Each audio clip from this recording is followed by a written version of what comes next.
Di ba? Oo, ganun na usapan. Sige, ito. Go. So, may nalaman kami interesting kay... Okay lang ba? May nalaman kami interesting kay Mikay. Kaso baka, ito na naman yung topic eh. Okay lang yan. Sige, tuloy. Si Mikay, pag nalalasing, binabangungot, nananaginip, nakakita siya ng... Background lang, si Mikay. Anong work mo, Mikay? Accountant. Astig na. Parang artist rin siya, pero sa numbers. Pero formula. May obsession ka rin sa numbers. Hindi ko naman masabing obsession, pero pwede rin. Kasi sa mathematics, logic ang nag-ahari eh. Oo naman. Walang unexplained dun eh, di ba? May dapat... Kahit nga yung pi, explained yun eh. Di ba? Kahit never ending yun. Kahit never ending siya. Di ba? Kahit na parang, uy, si God yun, oh, pi. Hindi, di ba? Logical side yun. Pero, may mga spiritual mathematics rin eh. Paano? Kuwari yung flower of life. Ayun yung mga golden ratio. Golden ratio. Na parang yung golden ratio nakikita sa lahat ng living things. Yung nakikita mo? O kaya quadratic. X squared, Y squared. Baka quadratic yung ano. Hindi, hanggang calculator lang ako. Masyado naman yung algorithm. Masyado naman na yun. Depende sa ano nga. Ay, malay mo. Paano mo nakikita? Baka kailangan ko lang i-enhance, no? Yung paano mo nakikita? Ano ba yung mga pinaka-details? Hindi ko alam kasi nung... Feeling ko pag naging stoner ka, makakabuo ako. Magiging flower of life. Okay, kasi yung mathematics mo, ma-add mo dun sa ano mo. O kaya baka ma-solve ko yung quantum mechanics. Hindi, solve na yun eh. Hindi, kinakausap ko na Stephen Hawking, no? Nasa gilid mo, hello, Mika. Sila Albert... Ayun, ibang level yun, ha? Sila Albert Einstein ba, ano ba sila, nagda-drug sila? Oo daw eh. Oo daw. No. Mas kasi isipin mo, kahit something as logical as mathematics, may spiritual factor pa rin. Sige nga. Para sa akin, kasi parang it explains the universe eh. Kasi math is the language of universe nga raw. Parang logical siya in a sense that it is spiritual. Kasi isipin mo, saan nanggaling yung numbers? It has to start from infinity, di ba? Or somewhere. Up till infinity. Parang same rin with the concept sa universal science. Sa parang may spiritual rin siya na parang God is eternity, 'di ba? Defies all logic and reason. Pero when you think about it, eternity is logical, 'di ba? Sa math. Kaya nga may concept ng infinity sa mathematics because it makes sense, 'di ba? So yan. Naiisip ko lang parehas ba yung naalala mo yung pinost ko, yung kay Sheldon, na yung zero, nag-debate sila kung zero is a true number or zero exists or not. Hindi natin mapapakita. Pero yun nga, explain mo lang, di ba parang sinabi ng isa, hindi nag-exist yung zero? Si Sheldon nagsabi lang. Hindi, kasi meron siyang childhood friend, na parang, kumbaga diba si Sheldon genius, kabaliktaran nun. Kabaliktaran ni Sheldon. So, tinuturuan niya ng math kasi, yun nga, Big mahina. Bang Theory to? Yung parang si Sheldon, yung prequel ng Big Bang. Kasi, story ni Sheldon nung bata pa siya. So, yun nga, may kaibigan siyang ganun. Tapos, chinututor niya sa math para pumasa sa school. Tapos, bigla siyang tinanong tungkol sa zero. Siguro, pwede kong i-play, no? Napapakinggan kaya. Sige, pwede. Play natin para mas, So, nag-exist ba ang zero? Hindi. Or pwede ko ilagay yung clip na lang. Pwede. Na-prove naman nila eventually kasi pumunta pa siya sa mga prof niya. Tapos so, ano yung sinabi ng bata? Nung... Tinatanong niya kung may zero. If it exists. magulo siya kasi kung sa logical na perspective ni Sheldon, parang doon siya nagkaroon ng doubt na null si zero. Kasi di ba kapag dinivide mo siya to another number, null yung lumalabas. Pero kasi, does it mean na hindi siya nag-exist or in nag-exist the siya? logic of mathematics, even nothing is something. Oo. So parang dun ko na yung sinabi mo sa spiritual. So, di ba Parang kahit yung zero, it can be represented by a symbol like X or Y. Di ba? pumatalino tong usapan natin. Hindi, gets mo? Yun yung logic ng mathematics. So, it exists para sa akin. Kasi you can... Emptiness is still a word. Oo. Zero kasi yan parang siya yung start. Parang ano din siya, dark siya yung start. matter. You think na hindi siya nag-exist, pero although theory pa rin ba ang dark matter hanggang ngayon? Diba parang sa time or diba parang siya yung start mismo. Zero. Parang so nag-exist Start siya. is one. Hindi. Siya yung parang Wait na naman yan. Start is one, start is zero. Bahala. Hindi mo mathematician. Kahit masaklak, di ba? One nagsistart. Parang pag atheist ka, start is one. Tapos pag creationist ka, start is zero. No, parang ganun. Pwede. Pero si XP ba? Oh. Ha? Ano ko Atheist? Greek mythology. Greek mythology. Ako pwede astrology. Ikaw, syempre atheist ka, no? Not necessarily atheist. Jesus ka. Scientologist. Jesus is...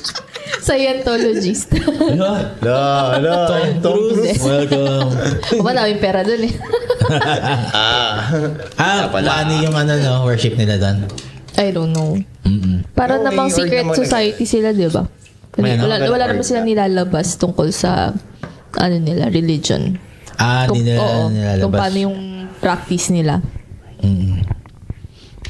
Pero, hindi ko naman masabing atheist ako. Hindi ko rin masabing die hard na ako. Niniwala ka kay Jesus? Hindi. Hindi mo. Pero parang, siguro, yun nga, ano nga yung pinapanood mo sa akin sa Netflix na... Sa cult? Sa mga kulto? Hindi, yung pyramids. Ancient yung sa kay Graham Hancock? Oo, Hancock. Hand in cock. Parang kumbaga, nag-iiba na lang yung perspective nila towards the creator. Kasi iba-iba yung geographical location. Yung culture. Kaya nagkaroon ng ibang culture. Yung pangalan ni Graham Hancock, pwede mo mapanalunan sa charades. Graham, hand and cock. Easy win. Diba? Sige pa. Pwede. Depende sa pag-explain. Paano pag-explain ng diba? Paano ma-explain yung Graham, diba? Crackers. Hancock madali. Ayan. Visit. So anyway, ano sabi ni Graham Hancock? Hindi, nirelate ko lang siguro in terms kung paano nagkakaiba yung religion. But technically, Iisa pa rin. Ano ba yung sinabi niya? Kasi siya parang nag-aaral siya ng mga Asian civilization Parang naniniwala siya sa yung parang na-flood yung buong mundo. Pero ang makulit. So parang may biblical siya? Ayun pa rin. Kaya yung makulit lahat ng kultura sa buong mundo may story ng Great Flood. Pare-parehas na So, nag-iiba-iba na lang yung story kasi iba-iba yung... Siyempre, pinapasa mo Iba-ibang religion. Tapos napasa siya through circumnavigation. Pwede. Diba? Yung iba, na-dissolved actually. Hindi masyado nang napapansin. Kasi diba, ang historical studies mas nabibigyan ng pansin in Western countries rather than Asia. So, parang hindi nila naisip na dito sa Asia, meron din palang scenario na ganun. Yung comet. Na parang yung theory nila kung bakit nagkaroon ng Great Flood. Pare-parehas actually. Pare-parehas Tapos per religion. ang iniisip nila, snake siya. Well, yun nga, babalik tayo dun sa multo. Sa ating bahunawa, di ba? Inisip Ayan, mo. multo. Parang si Mika yung naniniwala sa multo. Hindi kasi diba, inisip mo multo siya, pero technically, hindi pala. So, pwede din yun dun sa comic. Iniisip nila na snake, pero comet pala siya. Ay, oo, So, pwede. Okay, pwede. Depiction nila, kasi ano pa, limited pa yung diba? Isipin mo naman kung ancient civilization yung ka. dragon, yung Tapos iniisip nakatingin ka nila. sa langit, tapos may nakita ka pa, parang snake. Yung Oo iba nga dragon yung naisip nila. Pero kung titignan mo, iba-iba ha, iba-ibang countries. Pero same. Civilization. Oo. Kung, Same sky. So parang dun ko Ibang lang. interpretation. Yes. Ayun, maganda. Kumbaga parang may art class nung grade school, tas okay, class, now interpret this. Tas bawat section, di ba yung interpretation? Parang ganun nangyari. Oo. So parang ganun din sa religion, I think. Ay, oo, pwede. Diba? Pwede. I mean, kung sa akin, hindi ko naman masabing atheist ako. I know na merong creator. I think merong creator. It could be... Ano? Hirap. Basta yun. Oo. Hala. Sige, Ang tanong si XP kasi marami XP. Sige, go, XP. Papakinggan ni Mami Gigi. Baka pakinggan niya. Patay ka. Pakinggan niya. Kasi mom mo sobrang religious na. Oo. Same kami actually. As in, di ba, Pati family ko. yung bahay niya puro Puro mga santo. Yung tipong parang pagpapasok ka, parang chapel sila. parang Eric Mati. Yung, Sarili So siyang yung chapel. common nyo na parehas ganun yung family niya. Oo. hindi mo pagpasok mo sa bahay namin, parang Eric Mati na horror. Eric Martin. Kina may mga santong luma na nakatakot. Tapos titignan mo lang gagalaw yung mata. Minsan ganun, napakaramdam mo sa chapel kung gagalaw yung mata nila eh. So, ano yung question? Agnostic ba siya? Or Oo nga, anong religion? Anong atheist? paniniwala mo? Siguro habang nabubuhay ako atheist, agnostic pa ako. Tapos pag malapit na mamatay, saka na ako switch. Pero nakakatawa doon, alam niya na mangyayari. Hindi, saka di ba parang insurance lang. Insurance lang. Para heaven. Para heaven. Di ba? Kaya nga, kanyari na-diagnose ka ng sakit. Di ba usually ganyan? Actually, si Jesus nga, di ba, pinatawad naman niya yung magnanakaw bago mamatay. Di ba? Bago mamatay na. So, na lang, no? Alam na magnanakaw na mamamatay siya. Sabi niya, gago, baka totoo tong tao to. Kaibigan ko nga. Ang importante, nakapag-sorry ka. Ganigurado. Sigurista lang yung isa magnanakaw eh. Yung isa medyo parang, fuck this shit. Yung isa stress na lang eh. Okay na. Ikaw yun. Para ikaw yun yung magnanakaw. Ikaw, Sarah. Sarah, ikaw. Ano paniniwala mo? Ano kasi ito si Sarah Christian? Hala. Hindi siya Christian siya pero hindi siya sobrang Sa totoo gusto niya lang kasi yung mga kanta doon, no? Actually, oo. Hillsong ba yan? Oo, Hillsong. Pero wala nang Hillsong ngayon na. Wala na ba? Wala na. Bakit? Anong nangyari? May scandal? Oo, may scandal sila. Lahat talaga ng bagay, kahit maganda yung intention, kapag nahawakan ng governing body, nagiging there's something about pag binigyan mo ng governance ang isang tao, para nag-iibangan nyo siya. Pwede, no? Pwede. Ano scandal niyan? Alam ko kasi, di ba yung mga members doon, usually mga artists, singers, mga ganun. Tapos, corruption, number corruption. one. Tapos parang minamanipulate ata nila yung ng music scene. Si kilala si Machiavelli. Niccolo Machiavelli. Naniniwala kayo dun sa Machiavellian, yung sinabi niya na para maging magandang leader ka, kailangan marunong ka rin magsinungaling, marunong ka rin maggumawa ng kasamaan. Parang that's part of keeping the power and good governance na rin. Kasi parang pag hindi ka Machiavellian, wala makikinig sa'yo. Naniniwala kayo doon? Pag malaki na yung minamanage mo or hindi na siya grupo, parang sobrang laki na kailangan mo eh. Kasi iba-iba yung mag-isipin tao. So, kailangan mo talagang mag-adapt bawat isa para makuha mo yung loob nila. So, parang pag kunyari mga hindi naman barangay, parang ilang pamilya, 3 pamilya lang. Siyempre, magiging honest tayo yan. Pero pag palaki ng palaki, barangay, pataas na, iba-iba na yung taong makausap mo, iba-iba yung kultura mo. Parang Mag-a-adjust ka rin eh. Kailangan there's, mo rin eh. there's always some sort of corruption na kailangan pa rin para pagalawin yung langis ba. Kasi parang walang gagalaw pag walang Mismo. extra, di ba? Para pagalawin yung langis. Pero ang nakakatawa doon, si Machiavelli, kahit sinabi niya yan, walang kwenta siyang leader. Never siya na... Yun nga eh. Ano niya kasi yun, sulat niya yun for the Leaders. prince. Parang kung paano niya i-compose sa sarili niya na hindi naman nabasa ata. Tapos parang never naman siya nabigyan ng magandang power of position. Tapos parang hindi naman siya nirespeto. Narespeto na lang siya nung sumikat yung sulat niya. Parang hindi nga niya rin na feel yung pagiging writer nung panahon niya. Kasi yung book niya is na-discover na lang nung ano Late na. Late na. So yun yung nakakatawang irony doon sa kanya. Pero may sense rin yung sinabi niya, di ba? Oo naman. Pero ito na lang, ilagay mo yung situation na yung leaders at the moment, do you think na all of some of them are in that position and they are 100% honest?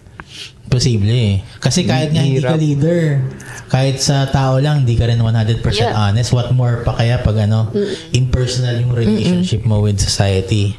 Like being a leader, diba? So, it makes sense dun sa, diba? Sa quote niya. Di ba parang iba-ibang maskara kada tao. Iba-ibang maskara kada grupo ng tao, iba-ibang maskara Siyempre, hindi mo pwedeng i-reveal lahat.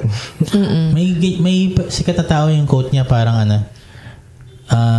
my worst mistake was coming to life without a mask, not knowing that it was a masquerade. Sino yan? Namuta ko nga sino eh. Pero Parang diba? recently ko na...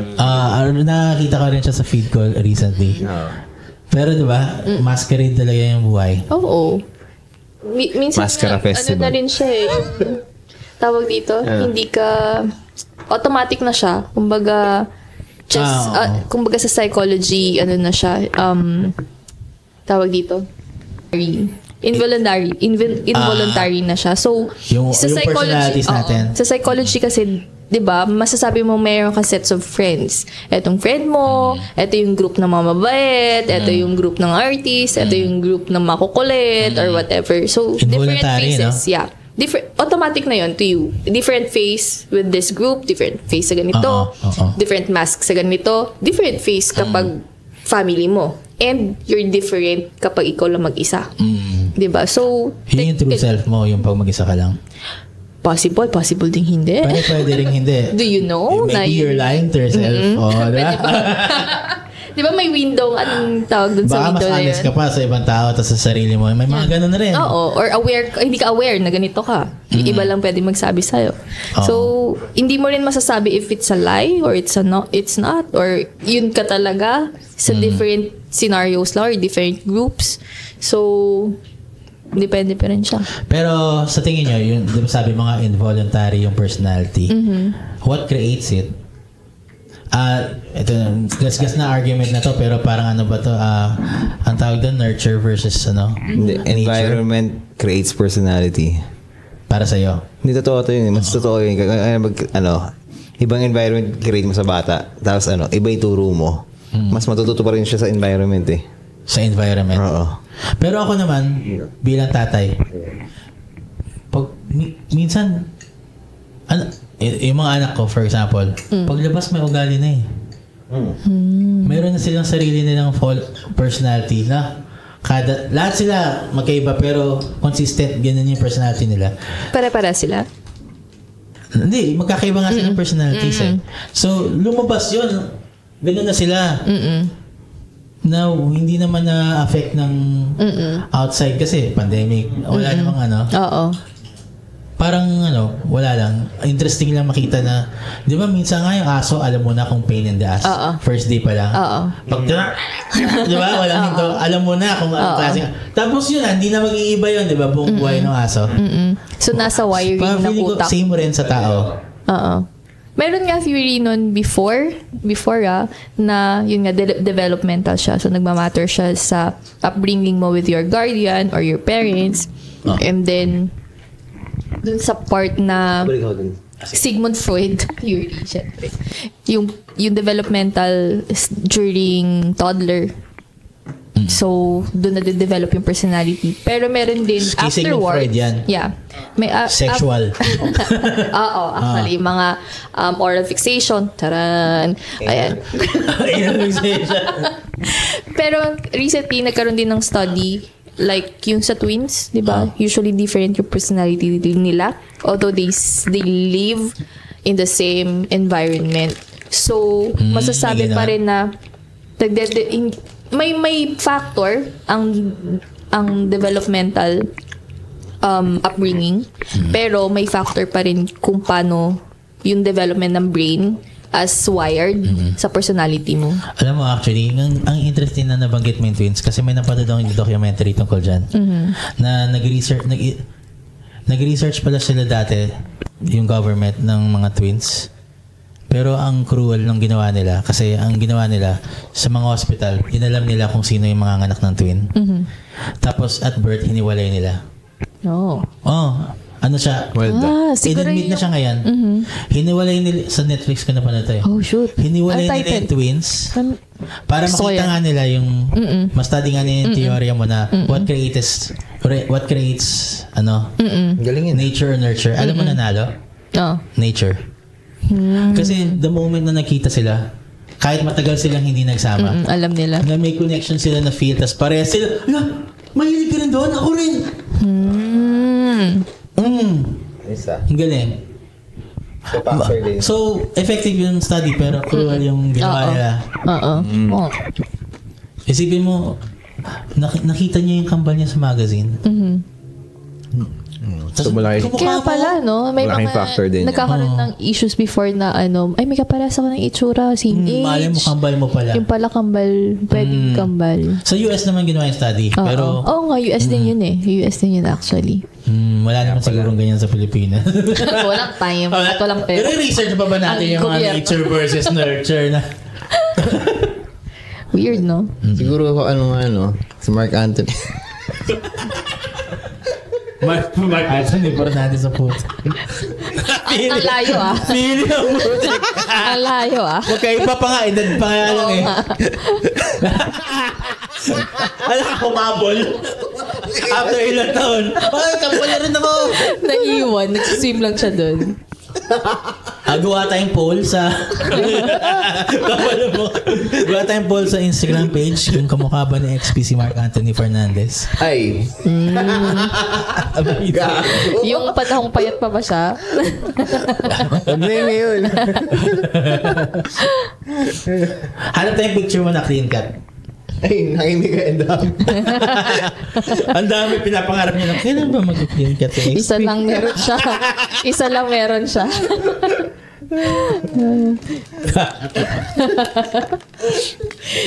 Sumakit ulo mo, Tara. Hello po, guys. Oo, sakit. So, ano na? Nawala na.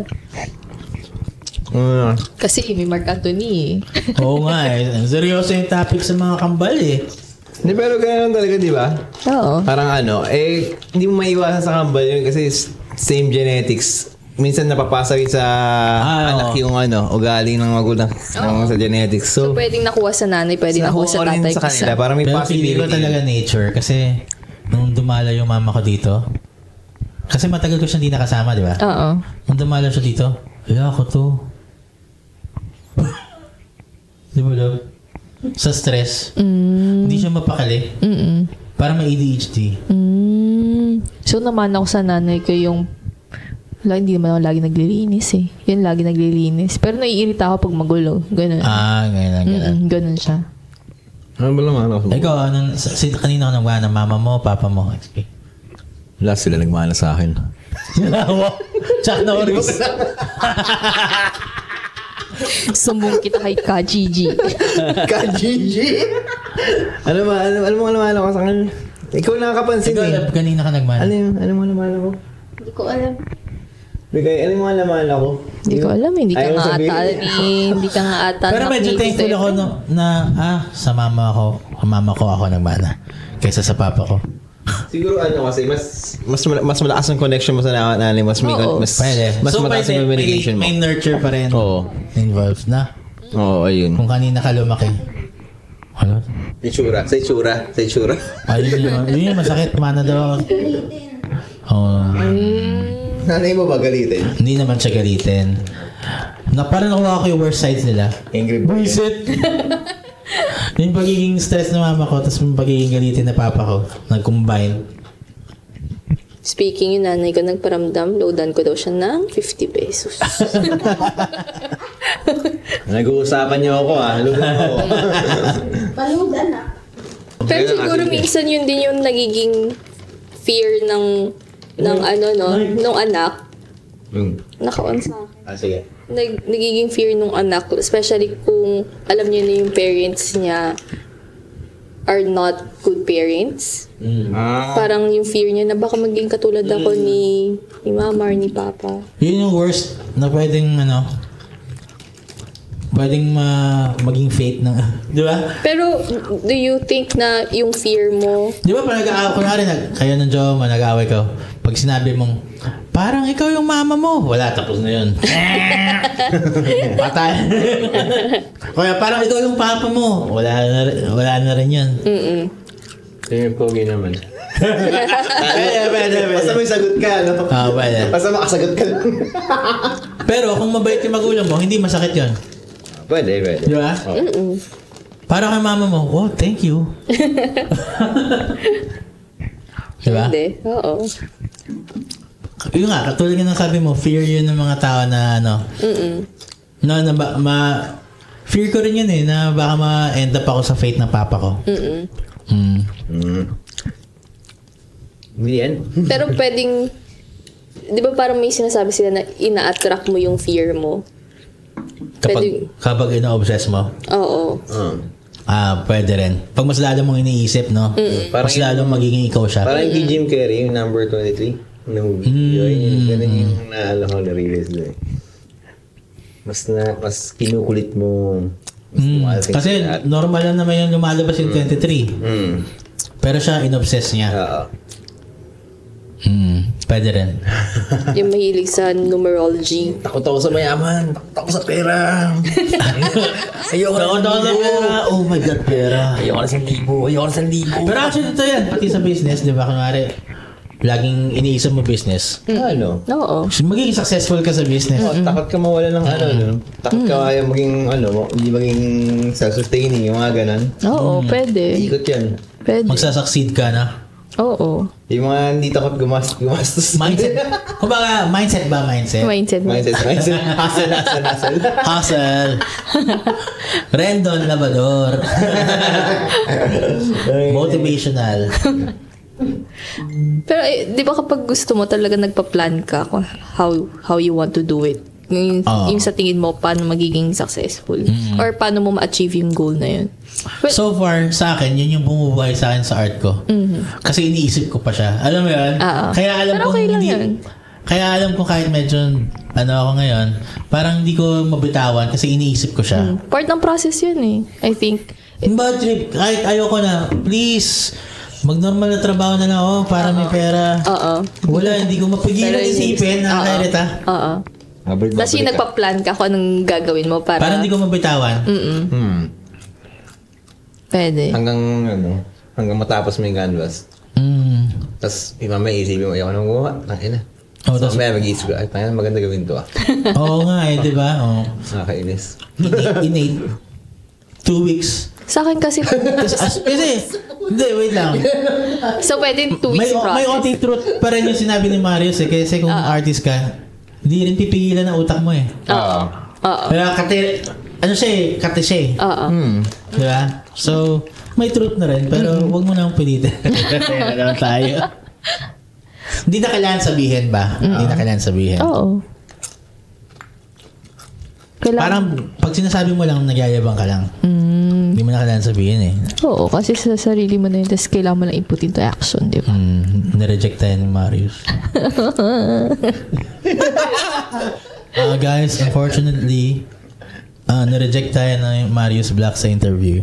Sayang talaga. Chance niya yun eh. Hindi, may nag-interview naman daw sa kanya ibang podcast, pero... Baka ayaw niya lang paulit-ulit na sinasabi. Pwede rin. Baka Pero marami na. kilala niya tayo eh. So, mas ma-explain niya yung sarili niya more informally, I guess. Oo. Ano ba yan?